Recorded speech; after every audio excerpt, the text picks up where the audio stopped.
Bismillahirrahmanirrahim. Assalamualaikum warahmatullahi wabarakatuh. Halo penonton, perkenalkan saya Gus Muhammad Fikri dari Teknik Geologi Universitas Gadjah Mada angkatan 2022 dengan NIM yang seperti tertera di layar. Nah, jadi pada video kali ini saya akan mencoba untuk menjelaskan ke teman-teman sekalian tentang studi provenance batuan sedimen plastik.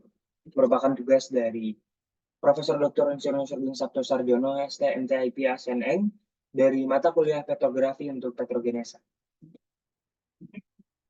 Terdapat 8 outline materi yang akan dibahas pada video kali ini. Langsung mulai dari yang pertama ialah pendahuluan. Nah, jadi batuan sedimen. Batuan sedimen ini merupakan batuan yang terbentuk di permukaan bumi pada suhu dan tekanan yang rendah sebagai hasil dari akumulasi dan pemadatan materi-materi sedimen yang ditransportasikan oleh air, angin, ataupun es. Ini merupakan penelitian dari Raymond 1995. Nah, jadi sebenarnya pun secara umum batuan sedimen merupakan suatu batuan yang terbentuk akibat proses litifikasi dari material hasil rombokan batuan lain. Nah, baik itu batuan beku, sedimen, sedimen bukan batuan sedimen tapi sedimen ataupun metamorf. Nah, yang mana pada tentunya harus berada di suatu cekungan untuk sebagai tempat sedimentasi. Nah, teman-teman bisa lihat di sini rock cycle-nya dari perputaran semua. Nah, oke, jadi selanjutnya pengelompokan batuan sedimen. Nah, jadi batuan sedimen sendiri bisa kita bagi ke dua kelompok, plastik dan non-plastik.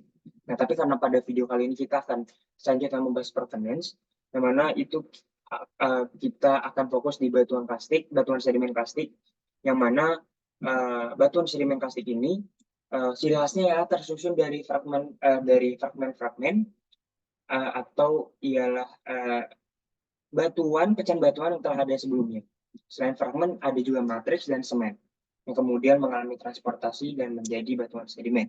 Seperti tadi, mekanisme transportasinya bisa dari air, angin, ataupun lain-lain.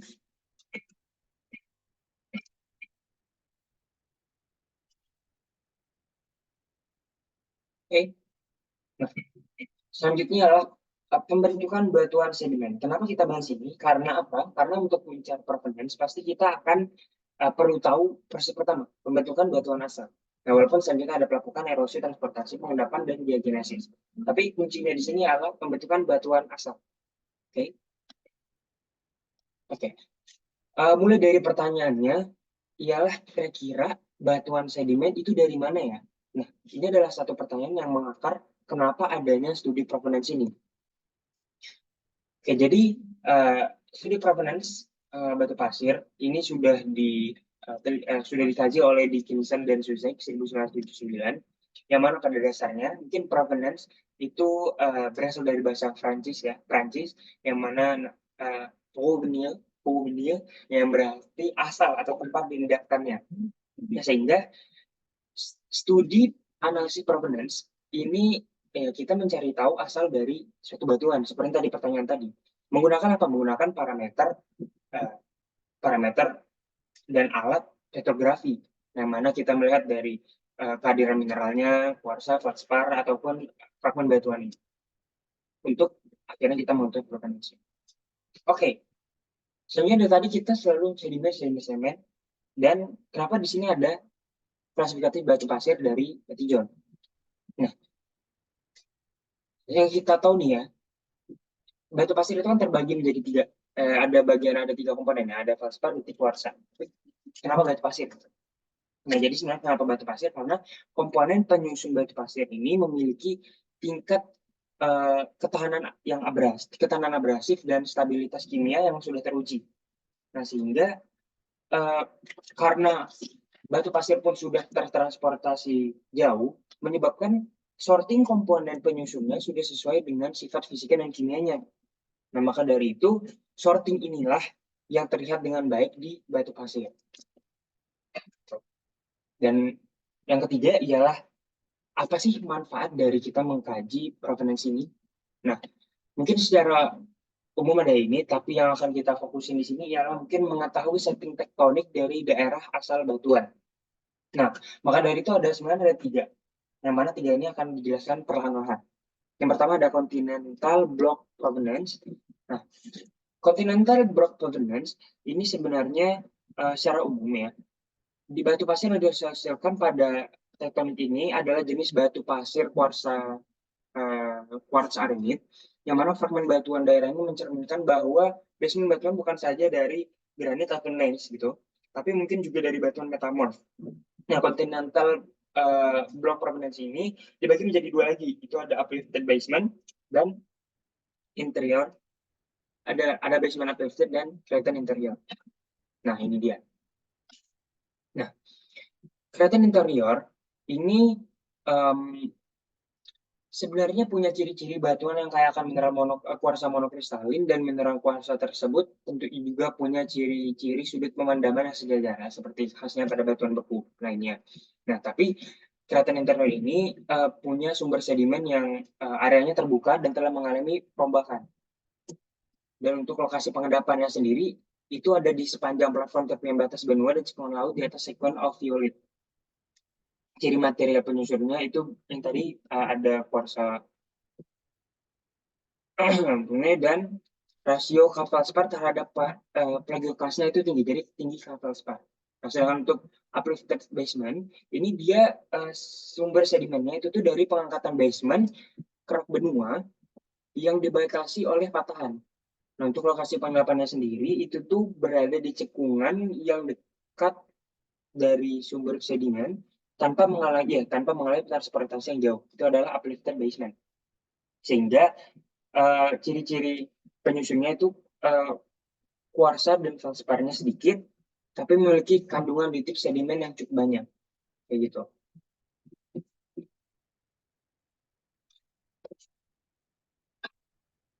Nah, selanjutnya ada magmatic arc provenance. Nah, jadi kalau buat magmatic arc sendiri, ini sebenarnya sering dikaitkan dengan zona subduksi. Nah, hasil pengendapan ini pun banyak terdapat di palung, Forak Basin, Bekak Basin, atau tepian laut yang berdekatan dengan busur dan juga cekungan dalam jalur vulkanik. Nah, detritus yang dihasilkan dari arc orogen tererosi membentuk tipe batuan pasir vulkanik yang kaya akan litik dan menghasilkan banyak detritus lain. Nah, makanya itu magmatic arc ini kita bagi lagi menjadi dua, dan dissected arc dan dissected arc. Nah, jadi yang membedakan ini dengan continental tadi ialah magmatic arc ini khasnya itu ada material-material vulkanik. Nanti kalau misalnya kita melihat ada batu pasir tufan yang ada material-material vulkaniknya, itu bisa kita asumsikan sudah masuk ke magmatic arc provenance, yang tinggal kita bedakan lagi yang dissected arc atau dissected arc-nya. Nah, untuk undissected arc sendiri, sumber sedimennya itu dari material yang berasal dari dataran tinggi asal vulkanik di sepanjang busur kepulauan aktif, yang mana tererosi rendah. Jadi kalaupun itu bisa kita lihat tererosi rendah, itu berarti kita contohnya misalnya Gunung Merapi, itu kan kita masih bisa melihat kraternya. Nah, itu berarti erosinya rendah. Nah, bisa. Jadi kalau batu pasir yang ada di daerah Merapi itu bisa kita golongkan ke undissected arc. Sedangkan dissected arc itu ialah sumber sedimennya berasal dari busur magmatik yang matang dan sudah mengalami erosi tinggi. Seperti misalnya di pegunungan selatan, itu sudah kita tidak bisa lihat kraternya, sehingga pun dari material penyusunan pun sudah beda. Misalnya di sekitar arc, itu jumlah plagioklas autoklase sama sedikit, dan litik vulkanik juga semakin sedikit, kuarsanya sebanyak. Kayak gitu. Nah, yang terakhir ini ada tektonik yang ketiga, itu recycle orogen provenance, di mana material ini berasal dari dataran yang terlipat, kemudian tersesarkan, kemudian terangkat ke permukaan sehingga menunjukkan material rembakan yang menonjol. Jadi material rembakan yang menonjol terdiri dari 3 subduction complex, collision orogen, dan perlahan uplift. Nah, ini subduction complex. Ini sumber sedimennya berasal dari kompleks subduksi yang terangkat secara tektonik, terdiri dari ophiolitik yang terdeformasi dan material biasa penyusun kerak samudra. Nah, jadi misalnya materialnya tuh mineral-mineral basalt. Nah, terus kalau untuk collision orogen sendiri, pengendapannya itu ada di cekungan laut, endapan turbidit. Kalau tadi ophiolitik, kali ini turbidit. menuju Verlaine Basin yang memiliki sabuk orogen serta cekungannya berkembang sepanjang sabuk patahan. Nah, ini nih sumbernya itu biasanya dari hasil kolisi yang tersebar secara memanjang. Nah, untuk khasnya itu biasanya kita bisa melihat fragmen rijang untuk di collision, dan eh, kalau misalnya di subduction akan lebih banyak titik rijangnya. Gitu. Kalau untuk yang terakhir ada Verlaine uplift. Nah, Verlaine uplift ini sumber sedimen materialnya berasal dari rombakan dari sabuk lipatan patahan, seperti yang bisa dilihat di gambar. Nah, ciri-cirinya itu kalau misalnya untuk ini banyak kuarsa tapi sedikit feldspar. Nih, nah, kalau misalnya kayak akan kuarsa dan sedikit feldspar serta litik didominasi litik sedimen. Oke, associated dengan corrosion orogen dan fault thrust belt. Nah,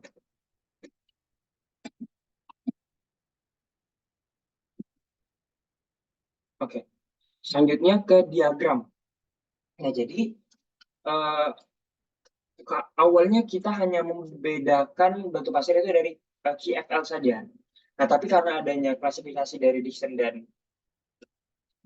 itu dari Dixon, kita jadi harus mengklasifikasikan lagi secara rinci. Nah, maka dari itu untuk Q-nya sendiri, kuarsa, itu kita bisa bagi dua, ada QP dan QM. QP melambangkan polikristalin dan QM melambangkan monokristalin.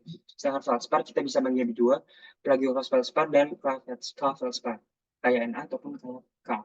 Yang terakhir detik bisa kita bagi ke LS, LSM, LV, LVM, LM. Dan itu memiliki ciri mineralnya sendiri, baik litik sedimen atau metamorf, bisa sedimen, litik vulkanik atau metavulkanik, ataupun litik metamorf. Dan litik metamorf ini sudah masuk di metavulkanik, metasedimen.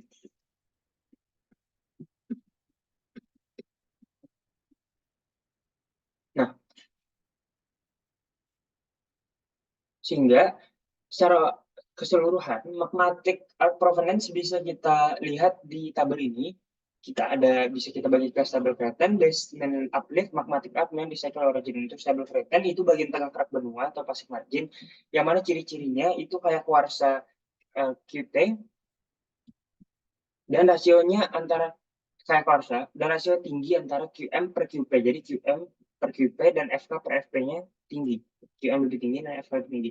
Sedangkan untuk basement uplift, litiknya rendah dan banyak kandungan QM kuarsa monokrisalin dan feldspar dengan perbandingan QM per F dan K per F sama dengan batuan dasar. Magmatic arc itu banyak kandungan feldspar dan litik dengan rasio yang tinggi antara P dan L, LV dan LS, dan saat makin tererosi maka kandungan monokristalin akan lebih banyak daripada feldspar. Jadi semakin dia tererosi berarti dia semakin uh, disrupted arc, maka QM-nya akan lebih banyak. Recycle orogen, kayak kuarsa, KT, dan litik LT, miskin feldspar. Data litik vulkanik LV kemudian rasio yang bervariasi antara QM per QP dan QP per LS.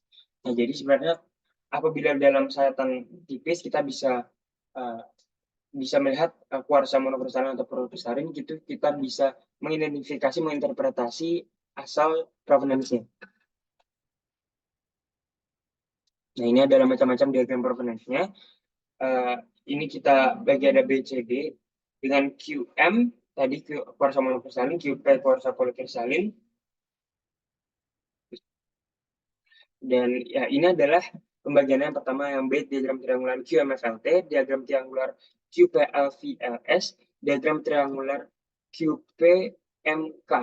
Nah, untuk QMFLT ini tujuannya untuk membedakan antara kuarsa dan rijang yang masih tergabung menjadi Q. Itu QMFLT. Kalau untuk QPLVLS itu tujuannya untuk merincikan litik yang ada pada magmatic arc, subduction complex, dan collision orogen litiknya. Tapi untuk yang terakhir untuk QMPK itu tujuan untuk membedakan feldspar yang melimpah pada setting tektonik magmatic arc dan continental block di situ yang D.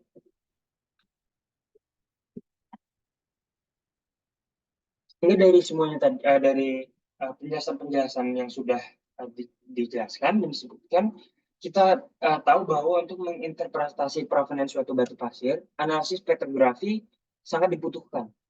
Nah, kenapa? Karena kita harus bisa membedakan mana kuarsa monokristalin, protokristalin.